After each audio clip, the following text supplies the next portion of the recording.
இப்போ இதை வந்து நான் ஒரு மதியம் ஒரு 12 இருக்கும். ஏன்னா மதிய சாப்பாடு நான் சாப்பிட மாட்டேன். அதை ஸ்கிப் பண்ணி ஒரு 7 o'clock சாப்பிட்ருவேன். இப்போ வந்து நான் வந்து நெட்ஃப்ளிக்ஸோ அல்லது வேறு ஏதாவது யூடியூபோ பார்த்துக்கிட்டு இதை வந்து குடிச்சிட்டு இதை சாப்பிட்ருவேன். ஒரு 10-15 நாளாக ரொம்ப ஸ்ட்ரிக்டாக வரகரிசி அந்த மாதிரிலாம் சாப்பிட்டு டயபெட்டிக் இருந்ததுனால அது உடம்பு ரெடியூஸ் பண்ணுறவங்களும் இதெல்லாம் கீப் பண்ண வேண்டியது தான். அதனால் இந்த பக்கோடாவை செஞ்சுக்கிட்டேன். இந்த பக்கோடா ரெசிப்பியாக 1 நாள் போடுறேன். இது கூட காஃபி போட்டுக்கிட்டு இந்த பக்கோடாவை சாப்பிட போகிறேன். ஒரு 10 நாளைக்கு ஒரு முறை, ஓவராக வந்து ஸ்ட்ரிக்டாக இல்லாமல் இப்படி ஏதாவது. ஆனால் இதில் வந்து கடலை மாவு ஃபில்ட்ரு காஃபி இருக்குது இல்லைங்களா, இதை வந்து ஃபில்ட்ரு காஃபி நான் எப்படி போடுறேன் அப்படின்றத சொல்கிறேன். இதிலிருந்து ஒரு 3 ஸ்பூன் போட்டுக்கிறேன்.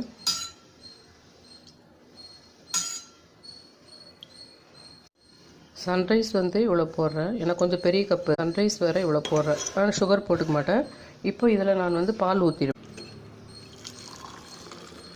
இப்போ எனக்கு கலர் பார்த்தா கொஞ்சம் கம்மியாக இருக்க மாதிரி சன்ரைஸ் இதுவாக போட்டுக்குவேன்.